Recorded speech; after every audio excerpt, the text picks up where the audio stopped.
Kalau saya lebih baik keputusan saya yang salah untuk pembelajaran daripada keputusan orang yang benar kalau saya tidak belajar. Kenapa ada orang yang ketika berzina baru tidur sekali dia hamil, tapi ketika menikah saya sudah hampir 7 tahun belum dikaruniai anak. Karena ujian orang menikah belum punya anak, ujian orang berzina adalah hamil. Kata Nabi Muhammad, salah satu penghalang doa adalah dosa kita. Donnal jahiliyah, praduga yang bodoh. Bukan karena pilihan kita, karena kita terjebak dalam kemunafikan dengan mengkambing hitamkan setan atas kesalahan kita. Saya rasa kenapa ada orang yang ketika berzina baru tidur sekali dia hamil, tapi ketika menikah saya sudah hampir 7 tahun belum dikaruniai anak. Karena ujian orang menikah belum punya anak, ujian orang berzina adalah hamil. Nah, itu kadang dasim itu bikin zina orang yang bukan pasangan dan bikin cerai seseorang yang punya pasangan yang sah. Tapi kita lebih jauh, bukan cerai, hancurkan citranya, umbar keburukannya, begini dan begitu. Kayaknya dasim, ini mah jalan sendiri dia nih, ini ide sendiri sih, bukan briefingan dari gua sih, kata Dasim. Kita berzina dengan pola zina yang wow, udah di luar ekspektasi Dasim sendiri. Bukan sekedar berzina dengan cara begini, kemudian setelah berzina kemudian mungkin membunuh dan lain sebagainya. Jadi kalau saya cenderung ya udah, kamu bertanggung jawab atas dirimu, atas pilihan-pilihanmu, karena kamu diciptakan dengan semua perangkat yang bisa membuat kamu berdaulat atas diri kamu. Sehingga pada akhirnya ya lebih ke puncak perenungan diri untuk taubat itu kan muhasabah. Tentang diri sendiri, bukan tentang setan. Kadang kan aneh, Tuhan memberikan karunia besar untuk kita berdaulat, tapi kita hancur karena setan yang lemah. Salah satunya, ada seringkali seorang teman bercerita, hatinya gundah gulana melihat salib. Sebagian hingga ingin menghapus salib karena wah jangan sampai ada salib nih, karena iman saya terganggu ketika melihat salib. Kemudian dia mudah sekali terjebak dalam dosa ketika melihat orang yang tidak menutup aurat. Tapi mendengar ayat suci Al-Quran yang kata Allah dalam Al-Quran seharusnya hatinya bergetar mendekat kepada Tuhan, hatinya banal, hatinya tidak tergerak. Melihat salib dia ketakutan, mendengar Quran imannya tidak bertambah. Nama Tuhan itu mungkin lebih banyak terucap di pesawat ketimbang di masjid. Astagfirullah. Ketika kita pesawat kita ada turbulensi, astagfirullah.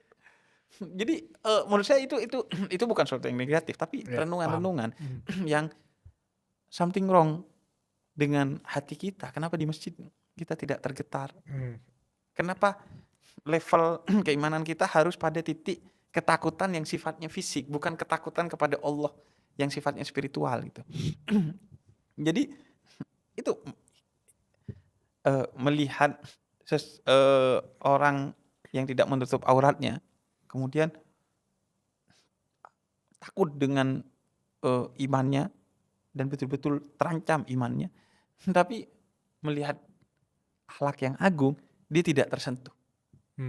Jadi kayaknya ada yang salah dengan pola pandang kita atau bahkan hati kita, dan akan bermasalah kalau titik sentral itu bermasalah. Kata Nabi, ada satu titik yaitu hati dalam dirimu yang kalau itu salah di kamu maka semuanya akan bermasalah.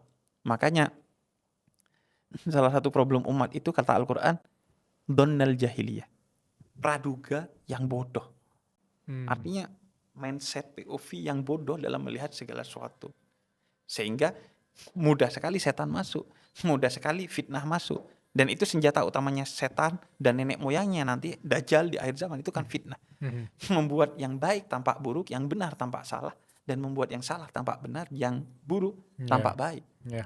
Itu kan yang kemudian sekarang seringkali menjadi POV kita.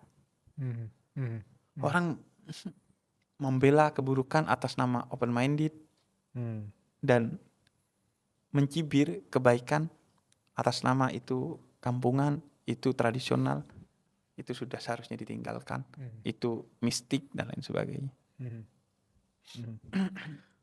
Mungkin nama Allah lebih sering diucapkan ketika pesawat lagi turbulensi dibandingkan di masjid. Mungkin kita akan lebih ingat pada Allah ketika kita ke kuburan daripada kita lagi di rumah sendiri gitu ya. Dan mungkin kita akan lebih sering berdoa dan curhat pada Allah ketika kita lagi di titik terendah gitu. Gak ada uang, ditinggalin teman, pekerjaan gak ada segala macam. Kadang kita itu pasrah atau semakin kecewa sama Allah karena kita udah berdoa ribuan kali tapi nggak dikabulkan gitu. Dan aku pernah baca tulisan yang bilang bahwa kadang kalau dikabulkan terlalu cepat kita sombong kan. Ya. Justru dikabulkan nanti supaya karakter kita orang yang sabar, karakter kita orang yang terus dekat sama Allah itu terbentuk gitu. Bagaimana POV Habib melihat teman-teman yang masih pesimis sekali dengan dia curhat dan berdoa kepada Allah tapi nggak dikabul-kabulkan, dan sekarang dia ngelihat dari kacamata bahwa apakah aku banyak dosa ya, that's why aku nggak dikabulkan. Apakah Allah marah sama aku ya, that's why banyak doa aku tidak terwujud. Bagaimana Habib sendiri elaborasi tentang pernyataan aku? Iya. Doa itu bukan surat kilat untuk Tuhan yang tidak ada variabel-variabel di sekitarnya. Ada banyak variabel-variabel di sekitarnya. Kenapa doa kita tidak kunjung terkabul? Mungkin tadi, karena ada penghalang-penghalang doa itu. Kata Nabi Muhammad, salah satu penghalang doa adalah dosa kita. Makanan haram yang masuk ke tubuh kita. Saya kemarin ngeliat konten. Seorang ibu-ibu beli jagung di pasar, tapi ujungnya itu yang gak ada biji jagungnya dipatahin. Agar timbangannya makin banyak dia dapat jagungnya. Dan itu dia makan bersama keluarganya. Dan ketika dirinya bermasalah, anaknya tak kunjung pintar, suaminya marah-marah mulu. Kadang dia gak sadar bahwa bisa jadi salah satunya karena itu. Dia memasukkan barang haram ke tubuhnya, tubuh suaminya, tubuh anaknya. Jadi saya gak mau menutup kemungkinan bahwa gak ada hubungannya doa dengan dosa. Enggak. Bisa jadi doamu belum terkabul karena dosamu.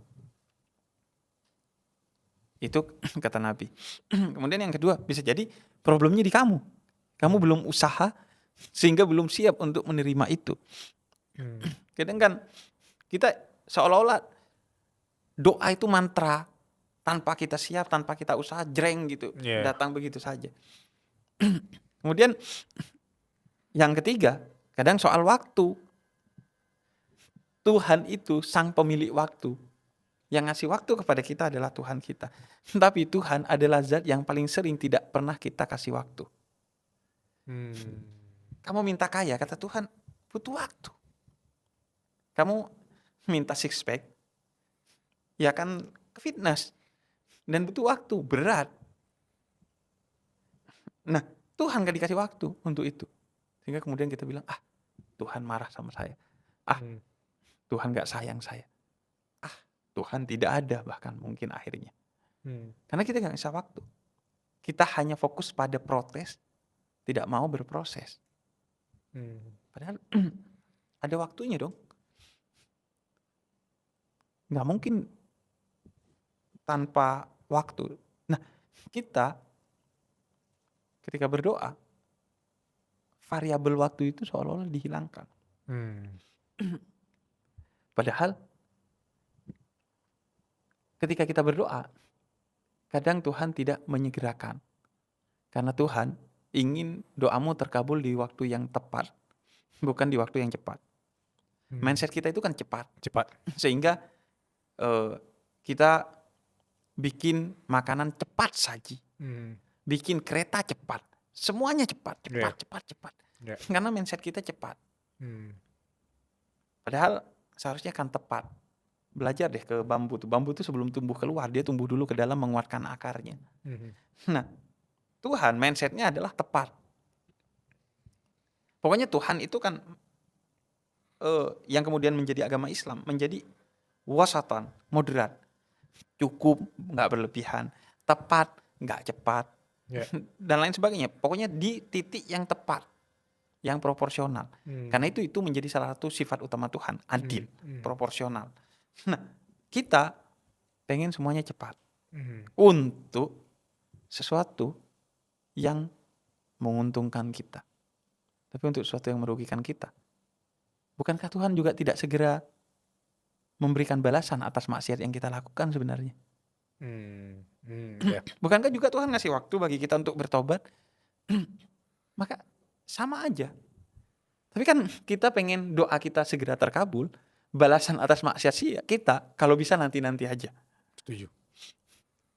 Kita ingin Tuhan mendengar ketika kita berdoa, tapi ingin Tuhan seolah buta ketika kita bermaksiat. Wow, itu bagus. Iya kan? Ya. Pokoknya anomali-anomali itu sebenarnya problem-problemnya di diri kita. Tapi kita lempar ke Tuhan, kita lempar ke setan, kita lempar ke orang lain. Karena kenapa? Karena jebakan utama dan musuh sebenarnya utama yang harus kita perangi adalah egoisme.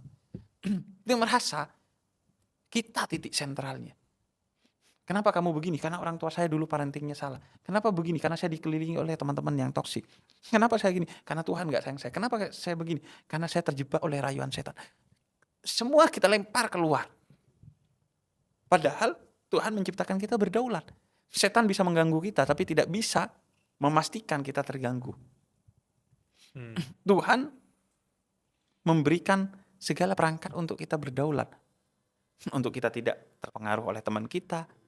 Bahkan untuk kita, dalam tanda petik, mengkhianati genetik kita. Bukankah anak Nabi Nuh tersesat? Bukankah banyak anak pelacur yang justru menjadi seorang yang taat gitu? Jadi poinnya di kita.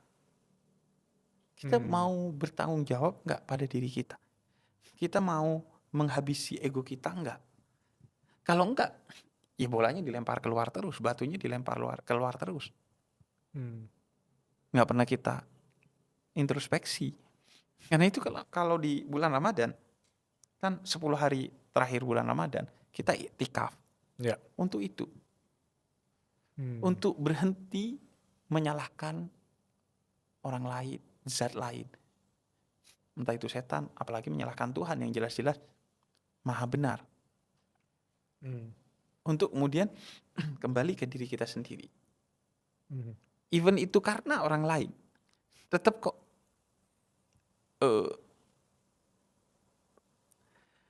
samudra gak pernah menenggelamkan perahu, tapi sedikit air yang masuk ke perahu akan menenggelamkan perahumu gitu.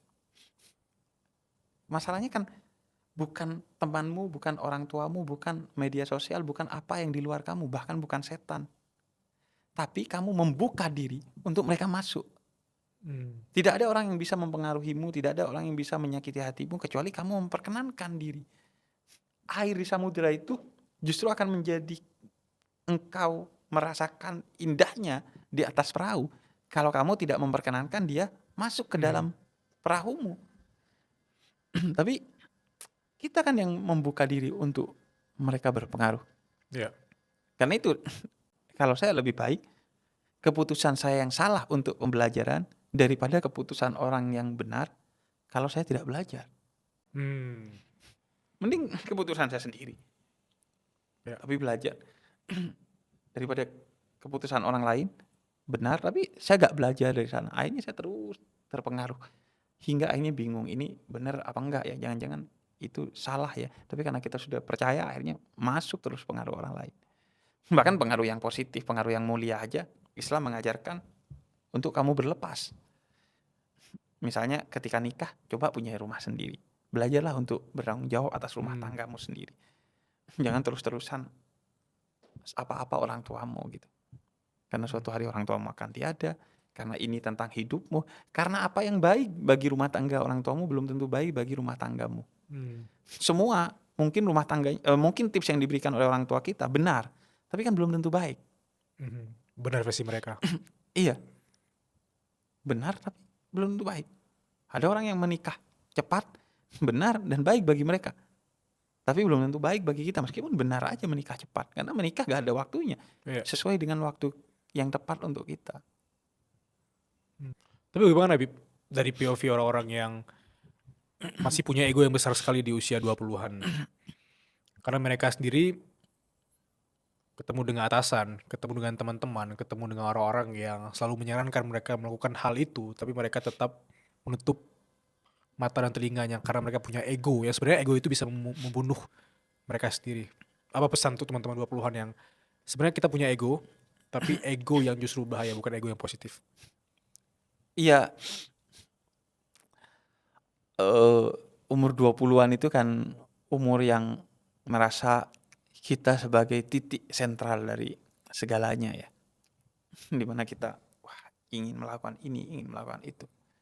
Menurut saya, jadikanlah itu kesempatan untuk belajar. Belajar untuk menyiapkan diri sebaik-baiknya. Karena 30, 40 dan seterusnya itu sudah angka-angka sakral. Menurut sebagian ulama, kalau umur 30 kamu belum baik dalam segala hal yang diwajibkan oleh Tuhan, maka kamu sudah terlambat.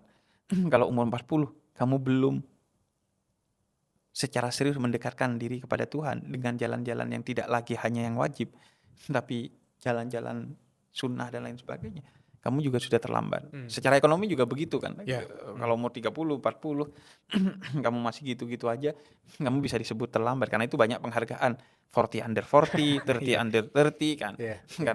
Karena ya seharusnya itu titik lah bagi orang. Tapi karena itu juga Nabi diangkat menjadi Nabi dan Rasul kan di umur 40 tahun. Ya. Jadi itu titik sentral. Karena itu menurut saya ya waktunya untuk belajar apa saja yang di mata orang kamu masih pantas dan tidak begitu memalukan kalau salah. Lebih cepat kamu menemukan dirimu, maka itu lebih baik. Dan kalau kamu tidak menemukan dirimu secara cepat dalam satu perjalanan, ya cepat-cepat turun dari kereta itu. Karena semakin lama kamu turun, semakin jauh kamu dari stasiun awal yang akan mengantarkanmu kepada dirimu dan tujuan hidupmu gitu. Jangan bayar ongkos mahal. Dan pada akhirnya itu soal dirimu sendiri kok. Tentang ya orang hanya bisa mempengaruhi apa yang baik dan kamu terbuka atas itu. Tapi pada akhirnya nggak perlu ego. Memang semua yang menentukan adalah dirimu. Masalahnya kan untuk kebaikan kita sering ego. Oh ini karena saya. Tapi untuk keburukan, bukan saya itu. Padahal jelas-jelas dia yang melakukannya. Saya penasaran, Bib. Kenapa banyak orang yang saya temui itu secara materi sudah cukup. Banyak hal yang udah terpenuhi apa yang dia kejar dari dunia ini. Tapi ketemu dengan saya tuh masih questioning atau tetap hampa, tetap kosong. That's why saya melihat versi Ramadan kita sekarang kan itu justru memang diciptakan oleh agama kita untuk keadilan. Orang-orang yang kaya ya lapar bareng orang-orang yang miskin. Dan orang yang miskin juga buka bareng ntar orang yang kaya. Mereka bisa datang ke masjid, ke mana-mana. Ada akses orang bisa bersedekah di sana. Apa POV Habib melihat itu terutama di konteks bulan Ramadan tentang materi? Ada Syed Hussein Nasr, seorang filosof Islam yang dia membahas panjang lebar dalam beberapa karya secara serius bahwa itu problem manusia modern. Manusia modern menganggap dirinya itu hanyalah tubuh. Sehingga yang dipenuhi hanyalah kebutuhan-kebutuhan tubuhnya, kebutuhan-kebutuhan biologisnya. Sehingga penuh anomali. Misalnya ya, dia membayar mahal untuk bisa berbicara dengan anjingnya. Dengan ngelesin anjingnya berjuta-juta. Dia bayar mahal untuk kursus public speaking. Tapi dia bilang, Ustadz kok dibayar? Padahal dia mengajarkan kamu untuk berbicara dengan Tuhanmu. Dia gak mau bayar mahal untuk madrasah anaknya. ngaji anaknya kalau bisa gratis. Padahal dia bayar mahal untuk anjingnya. Kan? Karena dia mengukur dirinya itu pada hal-hal yang sifatnya fisik. Dia rajin olahraga, lupa olah batin. Segala satunya seolah-olah kemudian itu yang menjadi kritik kalau di filsafat, selain filsafat Islam, filsafat Barat itu melahirkan satu madhab tertentu yang disebut dengan madhab Frankfurt di Jerman, dari sekolah Frankfurt. Di kota di Jerman ya? Iya, di Frankfurt. Frankfurt yang kemudian sekarang festival buku terbesar di dunia itu di Frankfurt School, Frankfurt Book Fair. Nah, itu ada seorang filosof itu yang menulis satu buku judulnya One Dimension Man. Herbert Marcuse namanya. Dia bercerita tentang manusia itu seringkali dimensinya hanya satu. Padahal kita itu kan utuh ya. Ada aspek biologis, ada aspek psikologis, ada aspek spiritualis. Ada tubuh, ada jiwa, ada hati, ada ruh, ada batin, dan lain sebagainya. Tapi seringkali kita terjebak pada aspek luarnya saja. Kita menganggap bahagia adalah dengan memenuhi seluruh kebutuhan fisik kita. Padahal kebahagiaan itu bahkan utamanya bukan soal fisik, tapi soal sesuatu yang lebih dalam dari fisik. Semakin dalam, semakin bahagia. Mental yang baik akan membuat tubuh lebih sehat. Tapi kalau hati yang baik akan membuat mental dan tubuh jadi baik juga. Semakin dalam investasi kita, semakin bahagia kita. Semakin dalam diri kita. Bukan investasi fisik harusnya. Misalnya investasi, bukan hanya investasi kesehatan. Seharusnya asuransi pemikiran, asuransi akal, asuransi jiwa dalam pengertian mental. Bahkan asuransi jiwa itu maksudnya fisik. Ya. Atau asuransi spiritual. Kita kalau ketemu orang itu yang pertama ditanya seringkali udah makan, bukan udah baca buku. Minta rekomendasi makanan yang enak dong, nggak minta rekomendasi buku yang enak untuk dibaca, perlu untuk dibaca. Padahal perut kalau lapar pasti ngasih tahu, tapi otak kalau kosong nggak ngasih tahu, tiba-tiba hancur aja hidup kita. Hati kalau kosong dia gak ngasih tahu, tiba-tiba berantakan aja akhirat kita. Nah, kita diliputi oleh kebingungan. Kenapa orang sudah kaya tapi tidak bahagia? Kata Elon Musk dia tidak bahagia setelah punya duit ribuan triliun.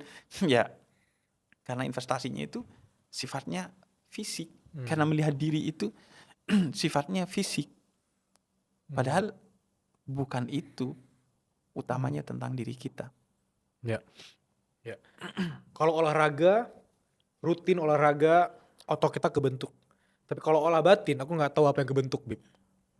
Tanda-tanda kita tahu kalau kita sudah mengolah batin kita dengan benar. Apa yang tanda-tanda? Apakah ibadah kita lebih khusyuk? Apakah kita ketemu dengan orang kita bisa mencium dan merasakan kebaikannya? Atau seperti apa olah batin yang kemudian membentuk ototnya sendiri gitu? Kalau dalam tradisi spiritualitas Islam ada 3 jalan kata Imam Ghazali. Pertama, taholli. Taholli itu mulai kita risih dan menjauh dari hal-hal yang buruk. Ada tongkrongan ngomongin orang kita risih, nggak nyaman, kita menjauh. Kemudian tahalli, mulai senang dengan sesuatu yang positif. Senang baca buku, senang pada hal-hal yang sifatnya spiritualitas dan lain sebagainya, intelektualitas. Dan yang terakhir adalah kemudian tajalli. Tajalli artinya hilangnya ego kita dengan kesadaran bahwa kita adalah manifestasi dari Tuhan kita. Yang ada dan diadakan hanyalah Tuhan, bukan diri ini. Sederhananya, bagaimana kita tahu bahwa olah batin kita berhasil adalah kita menjadi lebih baik dan merasa lebih baik setiap harinya. Merasa lebih baik dan menjadi lebih baik setiap harinya. Dari kemarin ke hari ini, ke hari esok. Begitu kata Nabi. Orang yang berhasil adalah orang yang hari ini lebih baik dari kemarin dan hari esok lebih baik dari hari ini.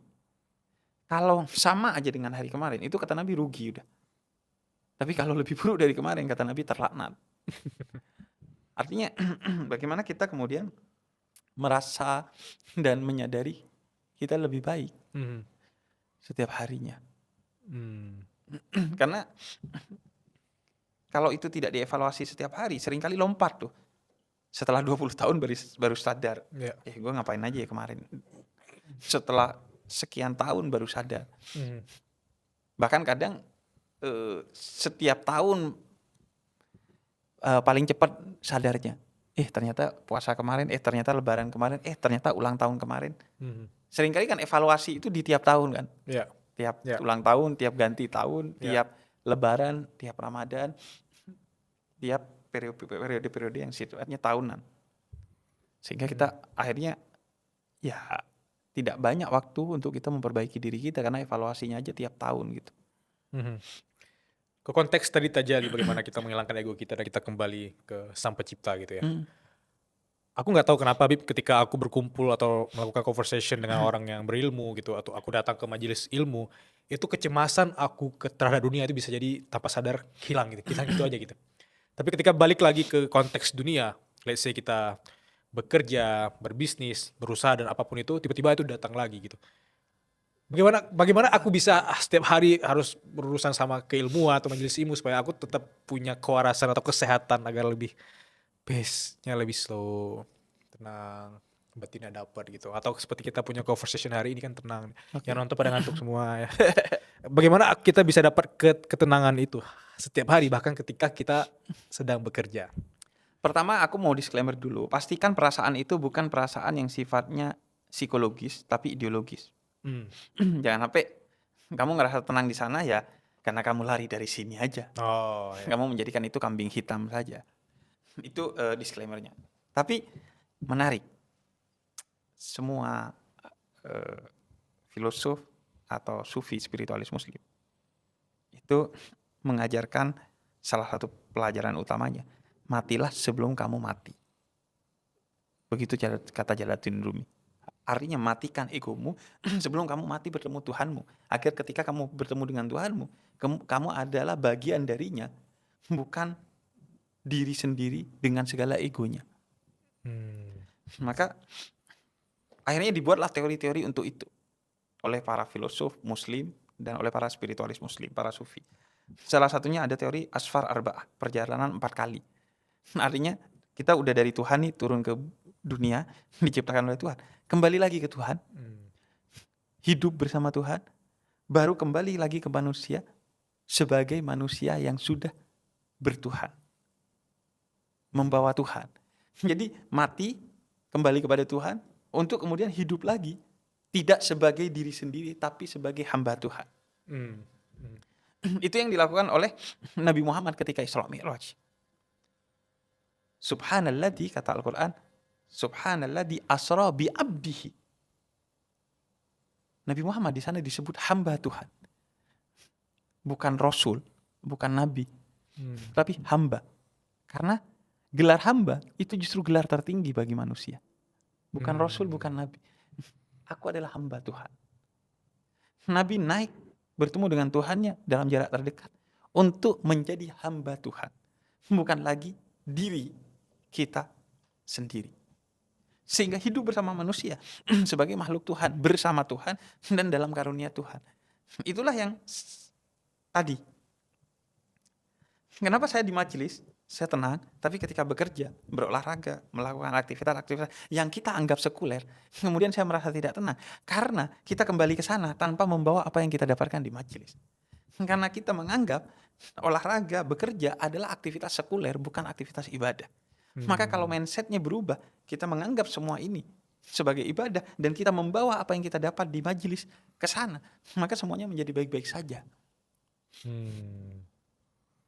Tidak, ya itu jebakan utama manusia modern kan, sekularistik, mengkotak-kotakan dunia dan akhirat. Padahal dunia ini bagian dari akhirat. Wow. Iya, mengkotak-kotakan. Oh itu wilayah duniawi, ini wilayah ukhrawi. Oh wilayah ukhrawi itu apa? Masjid, musola, majelis taklim, kajian. wilayah duniawi itu bekerja, berolahraga. Enggak. Itu juga wilayah ukhrawi. Tinggal kemudian bagaimana mindset dan niat kita. Nah, seringkali kemudian kita sekularistik itu modernisme itu kan kemudian mengajak itu manusia modern. Yeah. Akhirnya mengkotak-kotakkan semuanya. Sehingga semakin dia sukses, semakin dia linglung, bingung. Kenapa tidak pernah tercapai ya apa yang saya cari selama ini? Karena yang dia cari ada di dalam dirinya, tapi dia mencari keluar dirinya. Dia mencari harta dan lain sebagainya. Bahkan pada titik yang paling ekstrim, kata Jalaluddin Rumi, aku pergi ke masjid mencari Tuhan, tak aku temukan Tuhan di sana. Begitu juga di gereja, di sinagog, di pura, di rumah ibadah manapun. Ketika aku kembali ke rumahku dan aku bercermin, aku menemukan Tuhan di dalam diriku.